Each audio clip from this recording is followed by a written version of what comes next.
Vous pouvez dire vous aussi, vous êtes heureux d'être avec moi ce matin.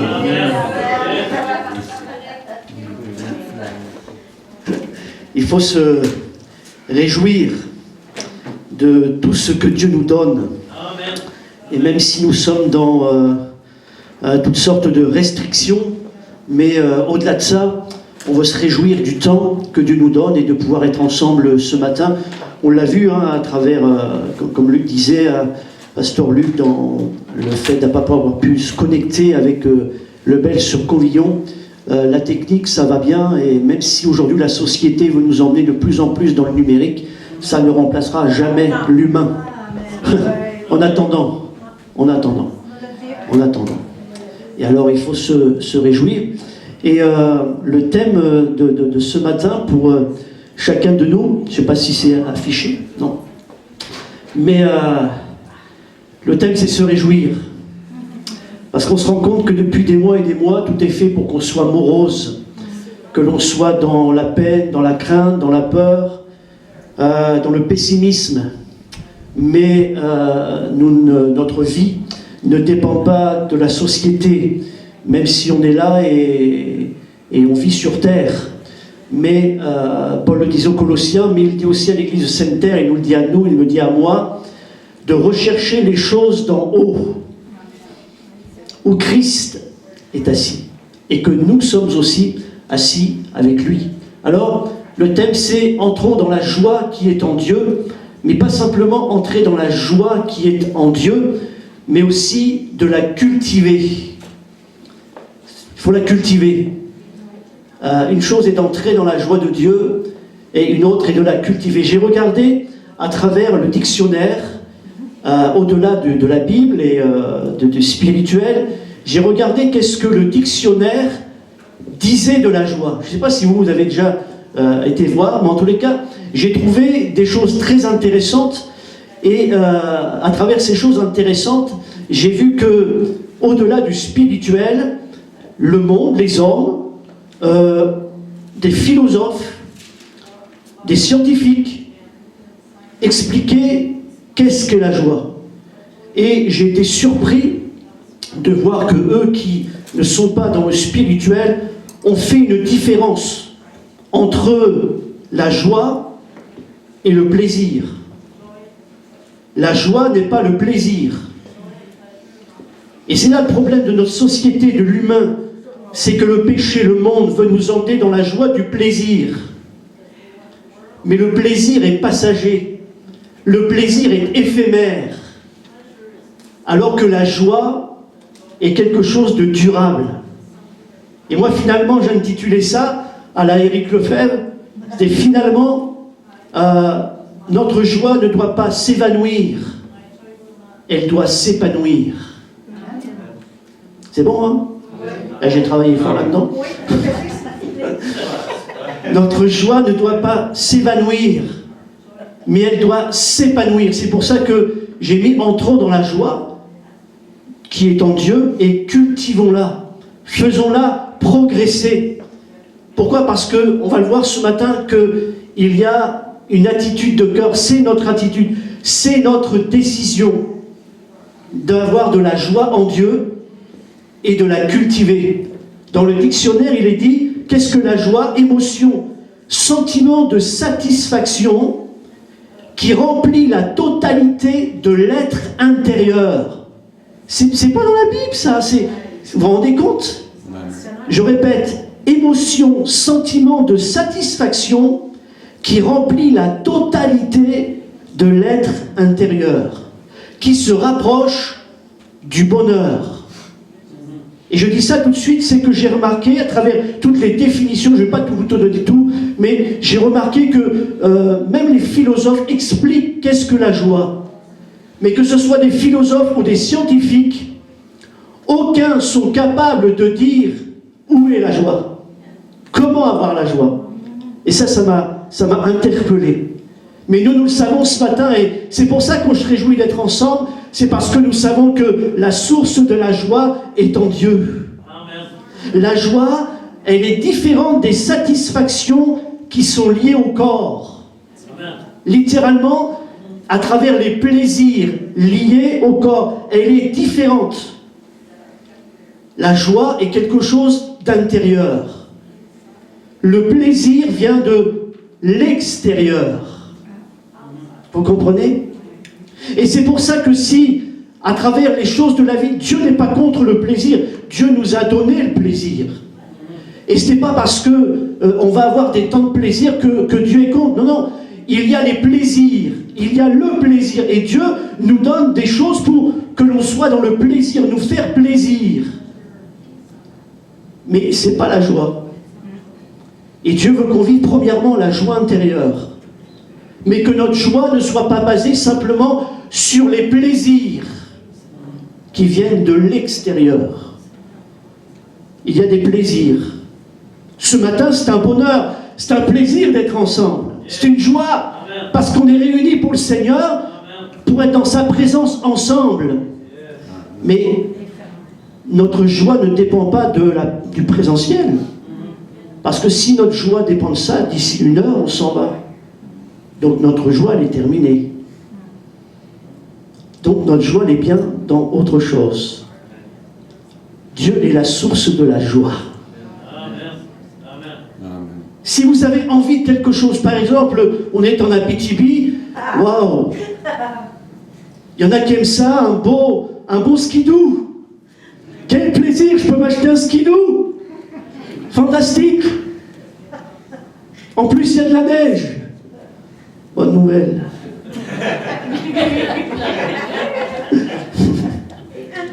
Mais vous savez qu'en même temps que vous allez vous acheter un skidoo, en même temps va venir une émotion aussi en vous, la peur de le casser, la peur de vous le faire voler. Et si vous perdez votre skidoo, vous allez être triste. Vous voyez la différence entre la joie et le plaisir? Moi, j'ai envie d'un beau pick-up. Mais en même temps, vous allez tout faire parce que ça, c'est le matériel, c'est le plaisir humain. Et si vous mettez que votre joie là-dedans, vous allez être vite triste. Puis j'ai une mauvaise nouvelle, c'est que le neuf ne dure pas longtemps. Vous sortez votre pick-up, votre chorneux. Et je le fais à la québécoise. Votre chorneux. Vous allez sur un parking, quelqu'un ne fait pas attention et graffine votre chorneux. Vous allez être triste.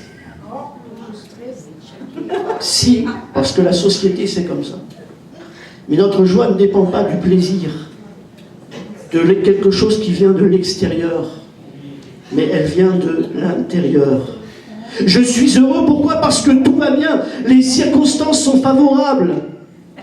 Alors que la Bible nous montre que même si les circonstances ne sont pas favorables, je peux toujours quand même avoir une joie intérieure. Comme la paix. Parce qu'elle est basée en Dieu. Quelle différence entre la joie et le plaisir. Pour la société, donc, la joie est dans l'avoir, posséder quelque chose, alors que la joie, c'est dans le être. Je peux perdre ce que j'ai reçu de l'extérieur, mais en Jésus, si je suis en communion avec lui, je ne peux pas perdre ma joie. Le plaisir est dans l'avoir, alors que la joie est dans le être, dans ce que je suis en Dieu, et non pas dans ce que je vais posséder qui vient du monde de la société. Et c'est pour ça que chaque chrétien, finalement, qu'on le veuille ou pas, on est en décalage avec notre société. Parce que nous, on ne vit pas pour l'avoir, on vit pour être. Pour être en Dieu. Pour la vie que je possède. Aujourd'hui, on est heureux au-delà de ce que l'on a, de ce que l'on n'a pas. On est heureux parce qu'on a la vie. Et en Jésus, nous avons la vie éternelle. Notre joie n'est pas dans le avoir, mais notre joie est dans le être. Nous sommes aussi les uns les autres, on va le voir, des sujets de joie entre les mains de Dieu. J'ai mis finalement à travers ça que la joie se décide. David dit, je louerai l'Éternel de tout mon cœur, je raconterai toutes tes merveilles, je ferai de toi le sujet de ma joie. Il prend la décision. Et puis on sait qui est David. C'est pas celui qui vit dans une petite cabane au fond des bois. C'est le roi d'Israël. C'est celui qui vit dans un palais, qui a tout ce qu'il faut. Et pourtant, il dit, de Dieu, au-delà de tout ce que j'ai, de ce que je peux avoir, de ma position de roi sur la terre d'Israël, c'est toi qui fais ma joie. C'est pas tout ce que j'ai, c'est toi. C'est une décision. Je ferai de toi le sujet de ma joie. Et là, on se rend compte encore que, oui, c'est une décision. C'est moi qui prends la décision au-delà de ce qui m'arrive. C'est comme la paix, finalement. Jésus le dit, je vous laisse la paix, je vous donne ma paix. Et je ne vous donne pas comme le monde donne. Parce qu'il dit la paix dépend des circonstances, la paix du monde dépend de la circonstance. Quand tout va bien, alors je suis en paix. Mais si tout va mal, je ne suis pas en paix. Et Jésus dit, la paix que je vous donne, c'est que je peux vous mettre en paix même si tout va mal. La joie. J'ai retrouvé une note que j'avais marquée dans un moment donné, là je cherchais des choses, puis j'ai retrouvé ça. Être sauvé, le savoir, c'est bien. Oui ou non? Vous n'osez pas me répondre. Hein. Mais être sauvé, le montrer, c'est mieux. J'ai travaillé fort là-dedans. Parce que vous savez, ceux de l'extérieur qui ont une joie dans le plaisir, mais qui est passager, éphémère, qui s'évanouit. Si le monde, notre société voit que nous, chrétiens, qui avons foi en Dieu, qui, waouh, notre espérance est en Dieu, dans sa grâce, dans son amour, dans sa puissance, mais si on fait la même tête que eux, ils vont dire, mais c'est quoi la différence entre nous et vous? Mais ça doit se montrer. Nous sommes différents. Nous sommes différents. Et j'ai une bonne nouvelle aussi pour vous, c'est dans la Bible. Sophonie chapitre 3, regardez ce que Dieu dit. L'Éternel, ton Dieu, est au milieu de toi comme un héros qui sauve.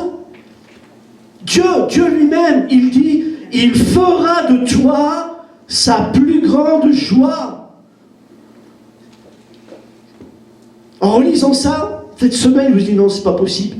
Comment, Seigneur, tu peux prendre plaisir dans un type comme moi? Et pourtant, c'est vrai. Pourquoi? Parce qu'il est le héros qui sauve ma vie.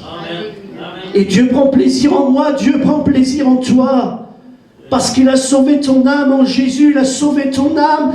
Et lorsque vous lisez tout ce texte, la Bible nous dit que Dieu a enlevé le jugement qui reposait sur nous. Waouh!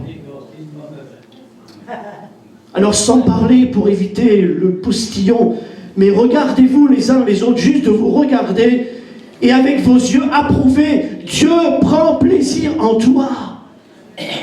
Dieu dit, je ferai de toi le sujet de ma joie. Oh, est-ce possible? Oui, parce que Dieu le dit. Tu te rends compte, Annie, qu'une fille comme toi, Dieu prend plaisir en toi? Tu te rends compte, Carl? Tu te rends compte, Luc? Et Dieu ne prend pas plaisir en moi parce que je suis le pasteur Éric Lefebvre, juste parce que je suis une âme qui est sauvée en Jésus mon Sauveur. Et c'est ça toute la différence avec la société, le monde. Les gens sont joyeux, heureux parfois à travers une position. Mais nous faisons le sujet de joie de Dieu au moment où Jésus devient notre Sauveur. Waouh! C'est extraordinaire. Je réalisais aussi qu'au-delà de oui, on doit choisir, et en même temps que la joie ne dépend pas des circonstances. Vous vous rappelez du verset qui passe partout? Le par 4 de la Bible. Philippiens 4.4. Oui ou non? Réjouissez-vous dans le Seigneur, je le répète, il dit. Réjouissez-vous. Et Paul le dit aussi au même livre, aux Philippiens, au chapitre 3, verset 1er, il dit « Réjouissez-vous dans le Seigneur ». Et il dit « Je ne cesse de vous le répéter, je vous répète les mêmes choses. Réjouissez-vous ». Alors vous pouvez me dire « Mais c'est normal, l'apôtre Paul, il avait tout pour être heureux, ce bonhomme-là ». Vous savez quand il écrit ça? Il est en prison. Il est en prison, le bonhomme. Et il dit, il est dans les chaînes, parce qu'il dit, relisez l'épître aux Philippiens, il est dans les chaînes, il est en prison. Puis vous pourriez dire, ouais mais c'est normal, parce que lui là, normal qu'il se retrouve en prison, non, il n'a rien fait. Il n'a rien fait. C'est injuste. Il se retrouve en prison. Il n'a rien fait juste de témoigner de l'amour de Dieu. C'est injuste. Et il dit, réjouissez-vous. Quelle leçon! Réjouissez-vous, je le répète, réjouissez-vous dans le Seigneur, alors qu'il est dans les chaînes, que c'est injuste. J'ai regardé le mot réjouir à travers le grec, c'est extraordinaire. Heureux, joyeux, être bien, prospérer. Waouh! Prospérer. L'apôtre Paul est en train de dire, même en prison, même dans des liens, même dans des problèmes, à travers la joie de Dieu, vous pouvez prospérer. Amen. Parce que c'est ça la puissance de la joie qui est en nous. Amen. Dieu est capable de nous faire progresser, évoluer, nous faire aller de l'avant, malgré les chaînes, malgré les prisons, malgré les injustices.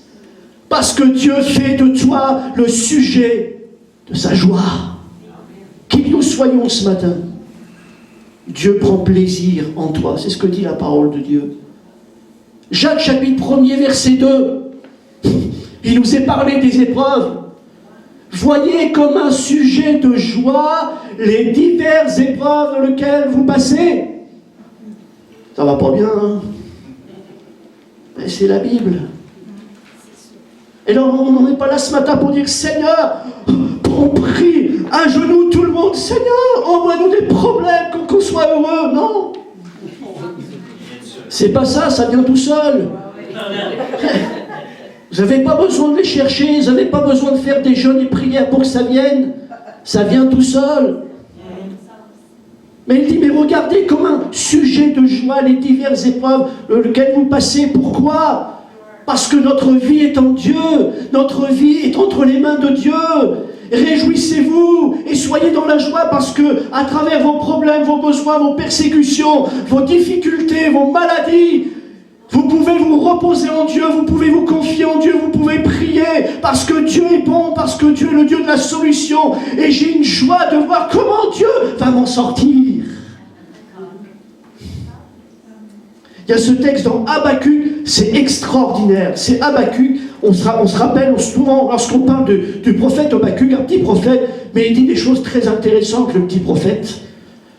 Et c'est lui qui, à un moment donné, va dire « Je me tenais à mon poste comme une sentinelle.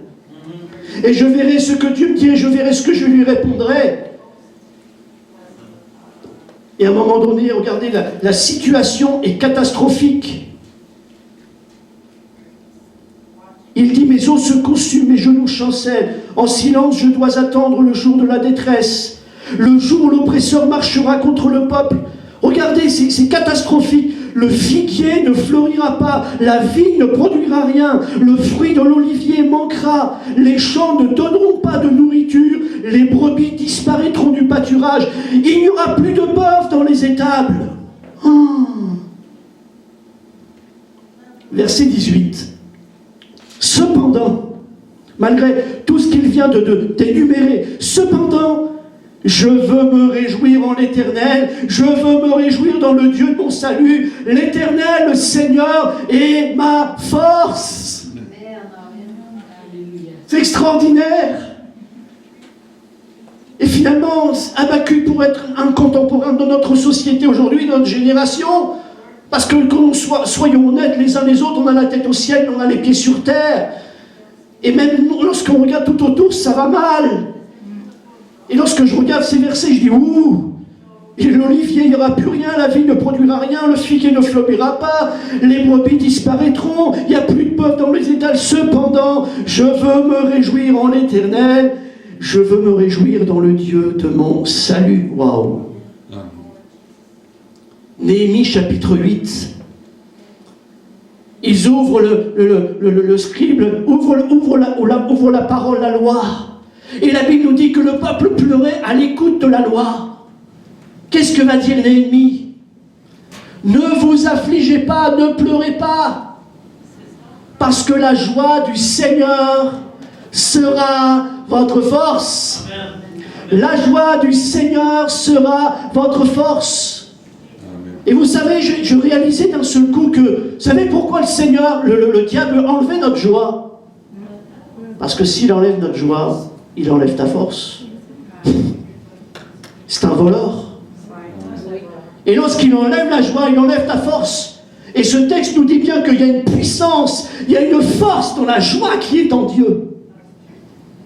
Et c'est pour ça qu'on doit cultiver la joie dans le salut qui est en Dieu. Aujourd'hui, ce matin, si je suis un enfant de Dieu, je me réjouis parce que Dieu, à travers Jésus, fait de moi son fils ou sa fille. Je suis sauvé, je dois me réjouir d'être sauvé. Mes péchés sont pardonnés, je dois me réjouir que mes péchés sont pardonnés. Mon nom est inscrit dans le livre de vie, je dois me réjouir de ça. Et Jésus va le dire aux disciples. Luc 10, lorsque les disciples reviennent, on a guéri des malades en ton nom, même les démons, ils dégagent devant nous, ça trace. Et Jésus va dire, oui, parce que j'étais avec vous en esprit, et je voyais Satan tomber du ciel comme un éclair. Mais réjouissez-vous de ce que vos noms sont inscrits dans le livre de vie. Ouais. La joie du Seigneur sera votre force. La joie doit se cultiver, elle doit grandir. Jean chapitre 15, verset 11, et on retrouve bien la joie de Dieu. Jésus dit, je vous ai dit ces choses afin que ma joie soit en vous et que ma joie soit parfaite. Jésus dit, afin que ma joie, la joie, sa joie, il dit ma joie en vous. Pas une joie, sa joie. Je vous ai dit ces choses. Et lorsque vous regardez Jean 15, il parle de l'amour, il parle de nous aimer les uns les autres, et il dit, je vous ai dit ces choses. Et on se rend compte bien encore là que Jésus et sa parole sont liés. Jésus, la parole faite chair. Et qu'il y a une joie que l'on doit cultiver à travers la lecture de la parole de Dieu, se nourrir de la parole de Dieu, avoir foi dans la parole de Dieu. Je vous ai dit ces choses. Je vous l'ai dit. Pour que ma joie, elle soit en vous. C'est pas une joie, c'est la joie de Jésus. Jésus veut mettre sa joie en toi. J'ai regardé à travers le mot parfait, parce qu'on pourrait dire, ouais, mais jamais j'aurai une joie comme Jésus. Mais oui, mais il te le dit, je vais mettre ma joie et elle sera parfaite. Littéralement, parfait, c'est remplir jusqu'au bord, faire abonder, pleine mesure, compléter, accomplir. Jésus veut faire prospérer sa joie en moi. Il veut accomplir à travers sa joie en moi. Il veut me remplir, littéralement, remplir jusqu'au bord, faire abonder une pleine mesure. Vous connaissez Galates 5, 22 ? C'est quoi ? Fruit de l'esprit. Quel est le premier ? L'amour. Le deuxième ? La joie. Vous vous rendez compte ? Sur les 9, le deuxième, c'est la joie qui amène quoi ? La paix. Mais il y a une chronologie. Qu'est-ce qui amène notre joie ? L'amour de notre Sauveur. L'amour de Dieu, c'est le fondement de notre joie. Et à peine, ça va amener quoi ? Ça va amener la paix. Et c'est pour ça que le fruit de l'esprit doit mûrir, doit grandir. Donc si l'amour grandit, la joie grandit. Et la paix va grandir. C'est presque mathématique. Non, c'est spirituel. Et on sait à travers les uns les autres que la joie que nous avons les uns les autres, c'est l'amour de Dieu. Aujourd'hui, c'est la Saint-Valentin. Je n'ai pas choisi ça pour ça. Hein. Mais c'est ça, parce que nous sommes aimés. Et j'aimerais vous dire ce matin que l'amour, ça ne s'achète pas. On peut acheter des prostituées. Mais vous n'achetez pas l'amour. Christ est mort à la croix pour nous sauver. Il a payé le prix. Et plus l'amour, son amour, et plus je vais être conscient de son amour en moi, plus sa joie va se développer en moi. Le fruit de l'esprit, c'est l'amour, la joie, la paix, à travers le Saint-Esprit. Quelle est la source de la joie ? Luc 2, chapitre verset 11. Alors que les bergers sont là, c'est pas Noël, mais c'est pas grave, parce que pour nous, Jésus, c'est tous les jours Noël. Ne craignez pas, car je vous annonce une bonne nouvelle, qui sera pour tout le peuple le sujet d'une grande joie. Une grande joie. C'est quoi cette joie ? Mais il le dit, c'est qu'aujourd'hui, dans la ville de David, il faisait naître un sauveur qui est le Christ, le Seigneur. Une grande joie, c'est qu'il vous ait né un sauveur. La grande joie, c'est que Jésus est né dans nos vies. La grande joie, c'est que je suis né de nouveau en lui. Je ne suis pas un commun des mortels. Je suis une créature de Dieu, aimée de Dieu, sauvée par Dieu et par sa grâce.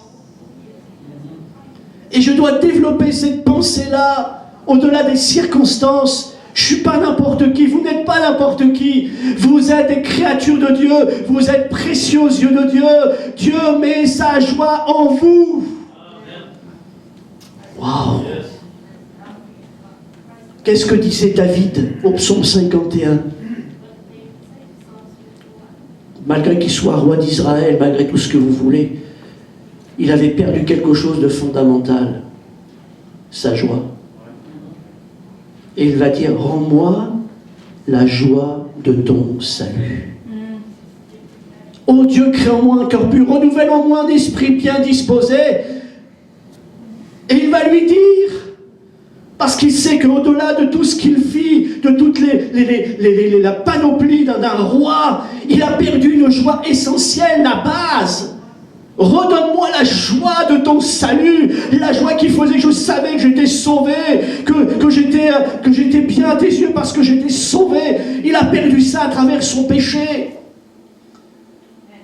Redonne-moi, rends-moi la joie de ton salut. Il n'y a que Dieu qui peut donner cette joie-là. Vous pouvez acheter un Jorneux à 200 000 $, ça ne vous apportera pas la joie du salut, de l'amour de Dieu. Et je me dis ce matin, mais à travers tout cela, mais merci Seigneur, parce que je ne sais pas si vous avez perdu votre joie. Même si on n'en est pas comme David à dire non, mais j'ai pas péché, mais quel est le sujet de notre joie? Qu'est-ce qui fait notre joie ce matin? Qu'est-ce qui nous rend heureux? On a besoin, bien aimé, de retrouver la joie dans le salut, en Jésus, à travers la grâce de Dieu, l'amour de Dieu, la bonté de Dieu. Ce qui fait ta joie, tu n'es pas seul. Dieu t'aime. Dieu t'aime. Et il fait de toi sa plus grande joie. Est-ce que tu fais de lui sa plus grande joie, ta plus grande joie? Rends-moi la joie de ton salut. Seigneur, au-delà de tout ce que je vois, de tout ce que l'on vit, des circonstances, de ce que j'ai, de ce que j'ai pas, c'est toi la source de ma joie. Tu peux cliquer, Karl.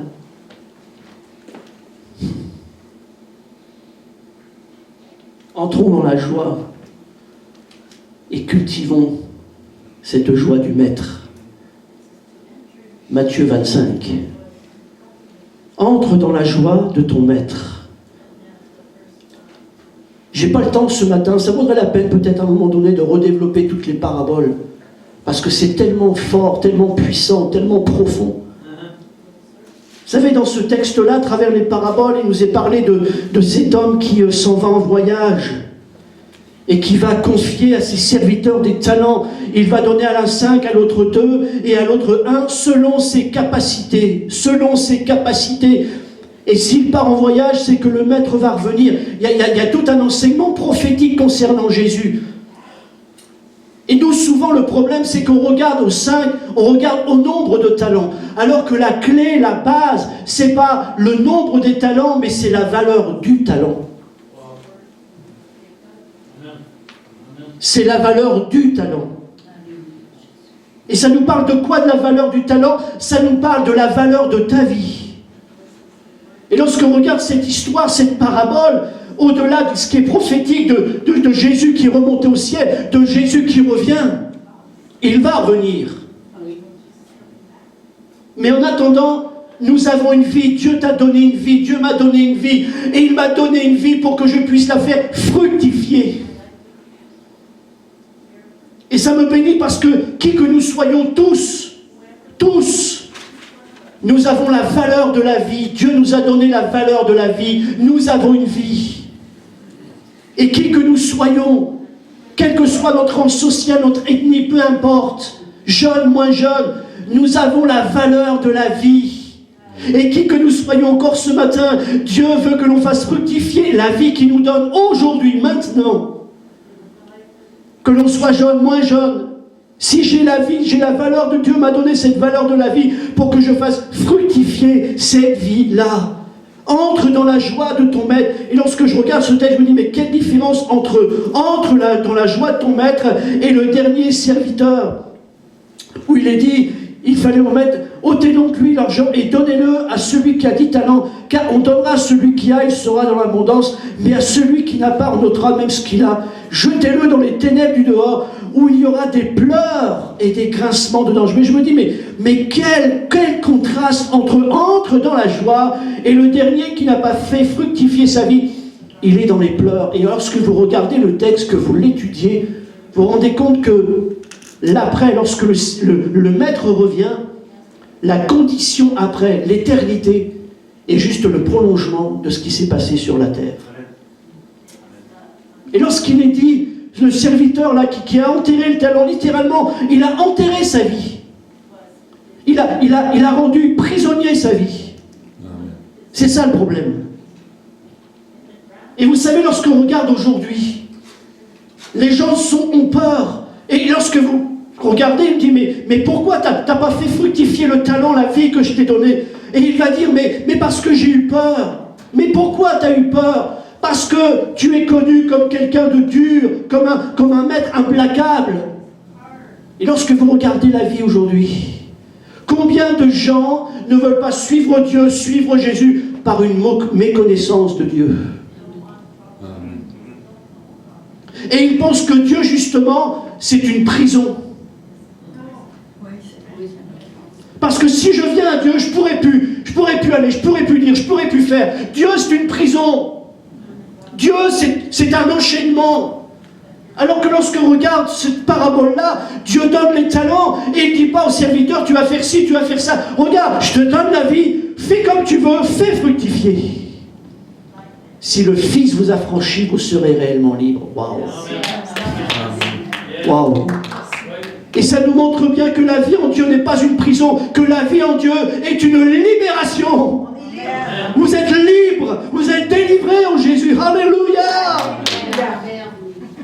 Et c'est pour ça que le maître dit, mais entre dans la joie de ton maître, t'as compris, t'es pas lié, t'es pas en prison, mais t'as pris conscience de la valeur de la vie et tu l'as fait fructifier, t'as vécu ta vie dans ma liberté. Alors entre dans la joie de ton maître, entre dans sa liberté qui est en Jésus, fais fructifier ta vie. Perds pas de temps. Et on le voit à travers le texte, il dit, les serviteurs qui ont fait valoir, la Bible nous parle il dit aussitôt. Aussitôt. C'est maintenant, c'est aujourd'hui. C'est à l'instant même, c'est l'aujourd'hui. Aujourd'hui, si vous entendez. Et pour rentrer dans la joie du maître, c'est ça, c'est perds pas ton temps, perds pas ta vie, entre, fais, cours, prends des risques. Parce que c'est ce qu'ils ont fait. C'est quoi prendre des risques? C'est la foi. Et lorsque tu marches par la foi, tu entres dans la joie de ton maître. Et toi, tu es heureux et heureuse aussi. Quelle grâce! Que de gens, par méconnaissance du maître, enterrent leur vie. Au lieu de se croire libres sans Dieu, ils s'enterrent, ils s'emprisonnent. Et lorsqu'il est dit que le maître va dire, mais jetez-le dans les ténèbres du dehors, c'est fort le texte, parce que lorsque vous l'étudiez, il n'est pas dit que c'est le maître qui est méchant, qui met le serviteur dans les ténèbres, c'est que c'est la continuité de ce qu'il a vécu sur la terre. Et finalement, il dit, mais accompagnez-le, quoi. Accompagnez-le, il continue son chemin, malheureusement.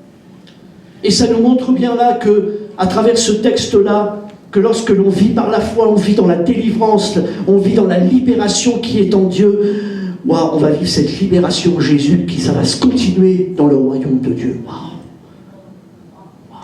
Tu peux cliquer encore? Entre dans la joie de ton berger. Entre dans la joie de ton berger. Luc 15, vous connaissez tous la brebis perdue. Et moi, ce qui m'a interpellé à travers les 3 histoires, c'est Luc 15. Il y a on va le voir après, l'époux et puis le père. Mais ce qui m'a interpellé, c'est c'est que la joie, elle n'est pas égoïste. La joie n'est pas égoïste. Mais la joie, elle se communique. Et Dieu ne veut pas que Éric Lefebvre soit le seul heureux ici. Dieu veut qu'on soit tous heureux en lui. Et je dois faire partager ma joie. Et lorsque vous regardez les 3 textes, à chaque fois, il va y avoir cet appel. Réjouissez-vous avec moi. Allez chercher les amis, tout le monde là. Ma brebis était perdue. Je l'ai retrouvée. Il ne veut pas juste faire la fête parce qu'il a retrouvé sa brebis en tête à tête avec sa brebis. Il va appeler tout le monde. Venez les amis. Venez les amis, réjouissons-nous ensemble. Ma brebis était perdue. Je l'ai retrouvée. Wouh! La joie de Dieu, elle se communique, elle se partage. Et c'est pour ça que je reviens à ce que je disais tout à l'heure. Être sauvé, c'est bien, mais être sauvé et le montrer, c'est mieux. Et oui, il y a plus de... C'est dit. Parce que lorsqu'il y a une âme sauvée, il y a plus de joie dans le ciel pour une âme qui a compris qu'il a besoin d'être sauvé que pour 99 autres qui n'ont pas pris conscience qu'ils en avaient besoin. Comment entrer dans la joie du berger? C'est tout simple, hein. C'est de se laisser porter, c'est de se laisser trouver. La véritable joie est partagée, elle se communique. Réjouissez-vous avec moi. Et c'est pour ça que la Bible nous dit, pleurez avec ceux qui pleurent, mais réjouissez-vous avec ceux qui se réjouissent. Lorsque j'étais en France, à travers toute l'équipe, souvent je disais ça aux leaders de l'église, on pleure ensemble, mais on rit ensemble. Parce qu'il y a des temps où on pleure, il y a des combats, il y a des luttes, il y a des bagarres. Et là, on lutte ensemble, on pleure ensemble, mais on rit ensemble. Et l'important, c'est qu'ensemble aussi, on trouve cette joie qui est dans la joie du berger. Mais réjouissons-nous. Pourquoi? Parce que le berger est déterminé, il n'a pas lâché l'affaire. Il a cherché la brebis jusqu'à ce qu'il l'ait trouvée. Et je dis gloire à Dieu ce matin, réjouis-toi, Dieu t'a pas lâché, il n'a pas abandonné l'affaire. Si Dieu est là ce matin, c'est que parce qu'il n'a pas lâché l'affaire. Mais il a été déterminé, il a été persévérant, il a été jusqu'au bout. Et c'est pour cela qu'il nous est dit dans l'Hébreu au sujet de Jésus, il m'a oint d'une huile de joie. Parce que j'ai cherché la brebis et je l'ai trouvée. J'ai cherché Ali et je l'ai trouvé. J'ai cherché Karl et je l'ai trouvé. J'ai cherché et je l'ai trouvé. Amen. J'ai cherché et je l'ai trouvé. Amen. Tu n'es pas abandonné, tu n'es pas mis de côté. Entre dans la joie du berger qui est déterminé sur ta vie. Il est déterminé sur l'église de Sainte-Terre, Pasteur Luc. Il est déterminé sur son œuvre. Il est déterminé avec ta vie. Il est déterminé pour ta famille. Réjouis-toi, le berger est déterminé. Il ne lâche pas l'affaire. Jusqu'à ce qu'il ait trouvé la brebis. Et la Bible nous dit qu'ensuite il la met sur ses épaules. Pourquoi? Parce qu'il y a la joie du berger lorsqu'il voit que sa brebis se laisse trouver et qu'elle se laisse porter, c'est-à-dire qu'elle dépend de lui. Réjouis-toi quand tu pries, parce que Dieu aime ça. Réjouis-toi, même si aujourd'hui on ne peut pas faire autrement, on est obligé d'être sur Internet pour prier ensemble, mais faisons-le, parce que ça réjouit le cœur du Père. Parce que ça réjouit le cœur du berger, parce qu'on cherche à ce que Dieu bénisse. On est déterminé, on est persévérant, on ne lâche rien, on est résilient. Et on fait la joie du berger quand c'est comme ça. Je vais vous lire un texte extraordinaire. C'est dans le livre d'Ésaïe 46, verset 3. Je reviens à il prend la brebis sur ses épaules, il la porte. Vous que j'ai pris à ma charge, dès votre origine, que j'ai porté dès votre naissance jusqu'à votre vieillesse, je vous soutiendrai. Je l'ai fait et je veux encore vous porter, je veux encore vous soutenir, je veux encore vous sauver.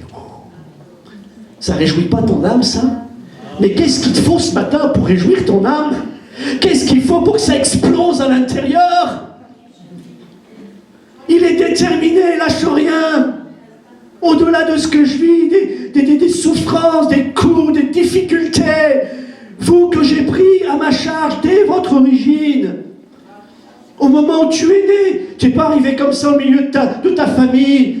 Dieu était dans le coup. Amen. Dieu était là.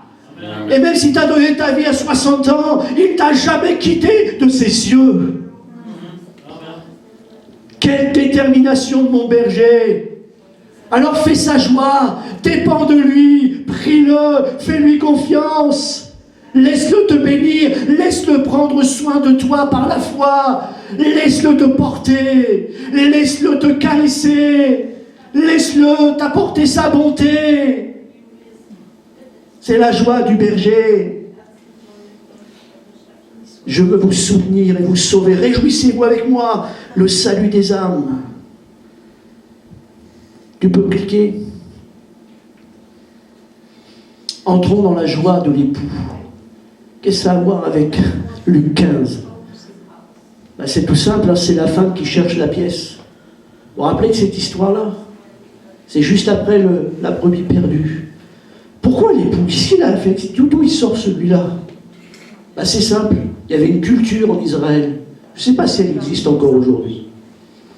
Mais lorsque une fiancée était fiancée avec son fiancé, le fiancé lui donnait une pièce. Et au fur et à mesure des fiançailles, il lui donnait une pièce. Et au bout de la 10e pièce, ça voulait dire on est prêt pour se marier. Wouh! Problème, il manque une pièce. Ça veut dire que tant qu'il n'y a pas la 10e pièce, le mariage ne peut pas se faire. Vous comprenez pourquoi elle cherche de tout son cœur? La joie de l'époux. Et j'étais entraîné cette semaine. Parce que je me mettais dans l'histoire, je me faisais mon Hollywood. Il n'y avait pas de chant de Céline Dion. Mais je réfléchissais à cette histoire et cette femme qui est désespérée parce qu'elle en a 9. Ouais, mais le problème, c'est que s'il n'y a pas la 10e, c'est mort. Et puis ça revient aux 10 commandements parce que tu peux obéir à 9 commandements, mais tu n'arriveras pas à obéir aux 10. Et ça nous parle de la grâce. Tu peux faire tout ce que tu veux. Il te manque la principale. Et cette 10e pièce, finalement, c'était la principale. Celle qui faisait sauter le pas de fiancée à épouse. Et je m'imagine, c'est une femme qui cherche. Pourquoi? Parce que elle ne veut pas rester fiancée. Elle aime tellement son fiancé qu'elle ne veut pas qu'il reste son fiancé. Elle veut qu'il devienne son mari. Et l'époux, pareil, de voir sa fiancée chercher désespérément. Il manque une pièce, je ne peux pas me contenter de ça. Je veux être sa femme. Et lui de voir sa fiancée se débattre, chercher. Il ne faut rien lâcher. Faisons la joie de l'époux en étant déterminés. Ne restons pas fiancés. Vous comprenez? Amen. Ne reste pas fiancé dans le ministère. Ne reste pas fiancé dans ton appel. Ne reste pas fiancé avec ce que Dieu te donne. On est appelé à aller plus loin, on est appelé à l'engagement. Pourquoi? Parce que le mariage, c'est l'alliance. Le mariage, c'est l'engagement. Et c'est pour ça que le baptême, c'est important. Oh, mais l'important, c'est que j'aime Jésus, puis Jésus m'aime, puis regarde, ça, c'est pas grave. Si, c'est grave, parce que le baptême, c'est l'engagement, c'est l'alliance. Et c'est pour ça qu'aujourd'hui, en 2021, après Jésus-Christ, on baptise les gens au nom du Père, du Fils et du Saint-Esprit, parce que si on aime Jésus, on s'engage avec lui. Amen. Amen. Ah, je t'aime de tout mon cœur. Non, on ne veut pas se marier, mais je t'aime de tout mon cœur. Mais pourquoi tu ne te maries pas alors si tu aimes vraiment de tout ton cœur? Vous comprenez? Au contraire, ça doit être... Ah, mais je veux m'engager puisque j'aime, puisqu'il m'aime. Mais pourquoi s'arrêter à être juste fiancé? Alors ne nous arrêtons pas à être fiancés, allons plus loin. Et entrer dans la joie de l'époux, c'est lorsque l'époux voit que son épouse est déterminée. Elle est encore résiliente, elle lâche rien. On veut aller plus loin, on en veut plus. J'ai pensé à Ruth. Vous connaissez Ruth dans l'Ancien Testament? Lorsque Naomi et son mari sont partis en Moab, ils se sont mariés là et les fils sont morts et le mari est mort. Catastrophe.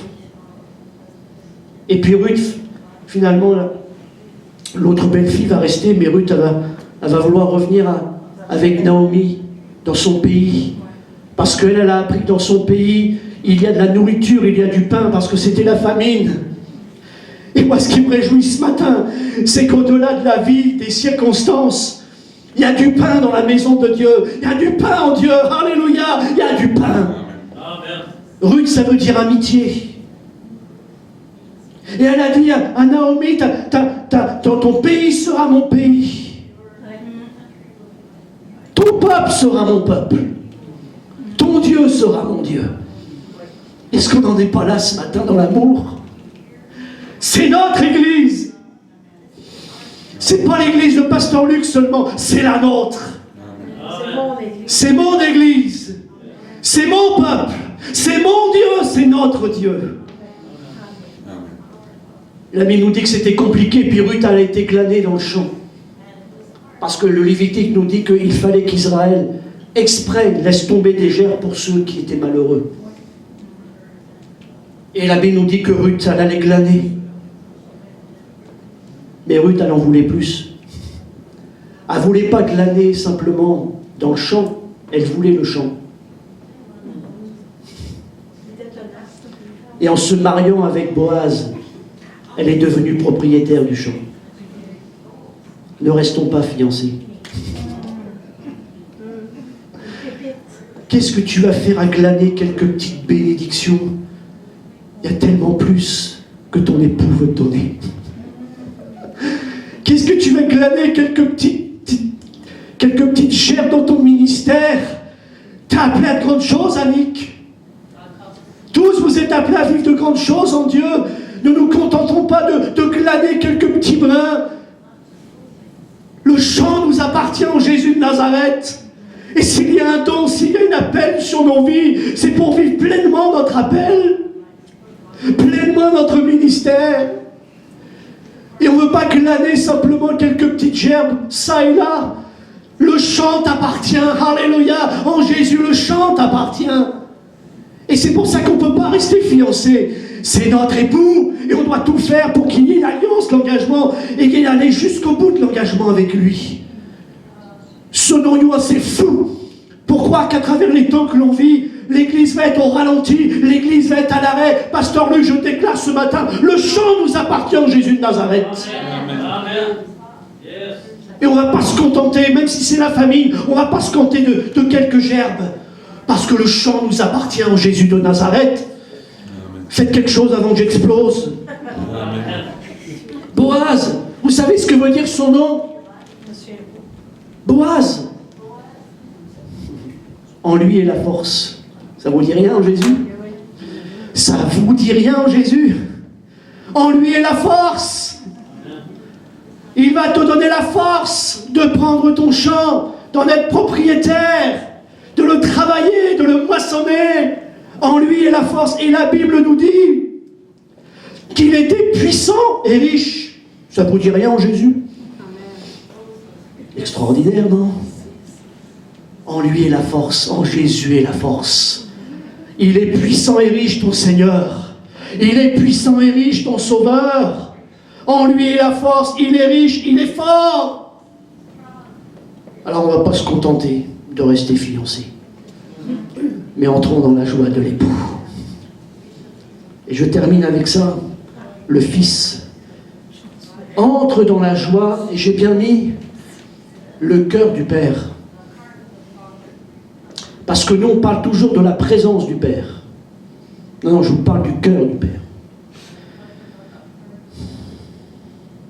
Comment pouvons-nous nous réjouir de la présence si on ne connaît pas le cœur du Père? Comment pouvons-nous nous sentir bien chez quelqu'un si on ne connaît pas le cœur de ces personnes qui nous invitent? Amen. cœur du Père. Et là encore, on voit qu'il fait la fête. Réjouissez-vous avec moi, parce que mon fils était mort, il est revenu à la vie, il était perdu, il est retrouvé. Oui, mais le problème, lorsque vous regardez, là aussi, ça vaudrait tellement la peine d'aller en profondeur dans la culture. Pourquoi Jésus dit ça, etc. J'ai pas le temps ce matin. Mais quand vous y pensez, le Père est sorti 2 fois. Il est sorti la première fois parce que son fils cadet, qui avait dépensé toute sa fortune, est revenu. Et lui, il est dehors. Et il court dans ses bras, il l'accueille. Ouh, c'est la fête, c'est la joie. Mon fils était parti, il est revenu. Mais il sort une 2e fois pour le fils aîné, qui lui n'était pas parti. Relisez le texte de Luc 15. C'est fou ça. Celui qui était dehors est dedans, celui qui était dedans, il est dehors maintenant. C'est fou ça. Vous savez pourquoi? Parce qu'il a perdu le cœur du Père. Il a perdu le cœur du Père. Et il va dire à son père, l'aîné, parce que lui il est dehors, il entend la bruit, il entend la fête. Mais qu'est-ce qui se passe? Mais tu sais pas? Non, je sais pas. Qu'est-ce qui se passe? Vous savez pourquoi il ne comprend pas? Parce qu'il est à l'extérieur. Et pour connaître, il faut être à l'intérieur. Vous ne pouvez pas connaître si vous restez à l'extérieur. Vous savez, ce matin, on a loué Dieu. Hein. Une chose est d'écouter la louange, et une chose est d'entrer dans la louange. Vous savez, de mon ministère, ça fait je suis dans la 33e année cette année. Des réunions, là, je peux vous en dire. J'ai vécu toutes sortes de réunions. Puis je pense que je n'ai pas encore fini. Mais moi, j'ai vu, à travers des années, des gens rentrer d'une manière et sortir de la même manière. J'ai vu des gens bénis à travers une réunion, et des gens sortis, ils étaient dans la même réunion, dans la même onction. Ils sont sortis la tête à l'envers, parce qu'ils ne sont pas rentrés. C'est pas que Dieu n'était pas là, c'est pas que la parole était différente, c'est pas que la louange était différente, c'est que leur état de cœur n'était pas là. Donc ils ne sont pas rentrés dedans. Ils ont dit, ouais, la réunion était nulle. Comment ça se fait que certains étaient bénis et les autres ont dit que c'était nul? C'est que certains sont rentrés, mais tout le monde n'est pas rentré. Une chose est de partager la louange, une chose est de rentrer dans l'esprit de la louange. Une chose est juste d'écouter la Bible, et une chose est de rentrer dans la parole de Dieu. Une chose est de prier, une chose est de rentrer dans l'esprit de prière. Il est à l'extérieur. Comprend pas. Mais non, il est à l'extérieur, on ne peut pas comprendre. Il a perdu le cœur du Père. Et lui, il a perdu son cœur de fils. Et finalement, c'est terrible. Parce que lui, finalement, il n'est pas parti.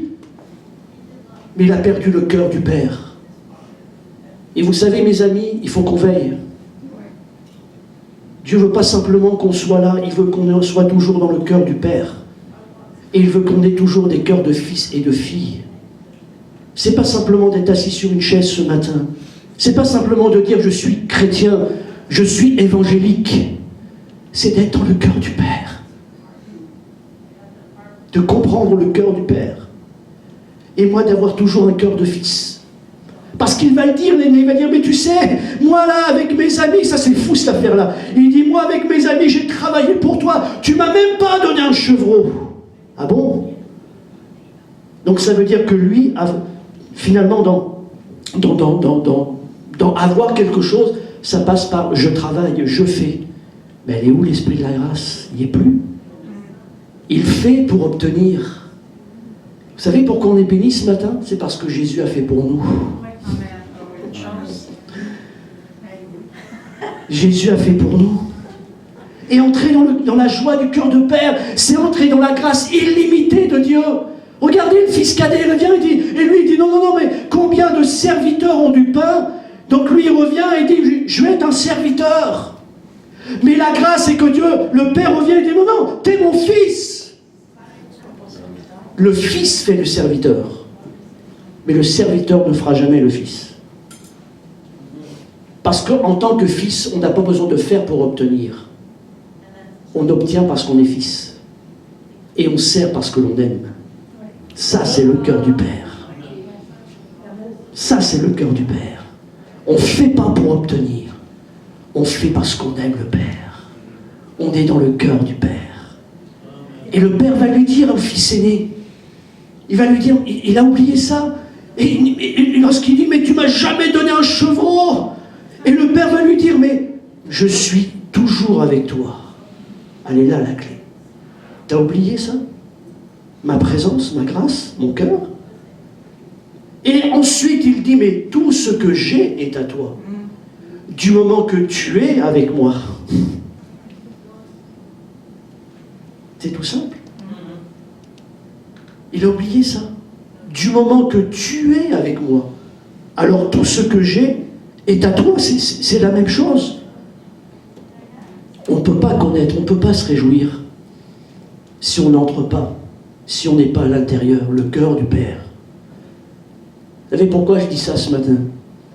C'est parce que si on a perdu cette joie du cœur du Père, la joie de mon fils est perdu, il est revenu, il était mort, il est revenu à la vie, mais je me dis, mais Seigneur, redonne-nous la vie à ce titre de fils et de fille de Dieu, et que l'on puisse entrer plus que jamais dans ta joie, à travers ce qui apporte ta joie, qui amène ta joie. Sinon, on fera toujours que de ne pas être content. Et la moindre chose qu'on verra, on sera focalisé dessus.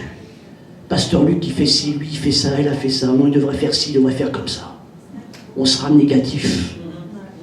Parce qu'on ne sera pas entré dans le cœur du Père. Combien de choses en 33 ans j'ai vécu, qui m'ont brisé, qui m'ont blessé. Parce que j'avais mon cœur, je voulais faire, et tout ce que c'était des critiques, des jugements. Le cœur du Père. Le cœur du Père.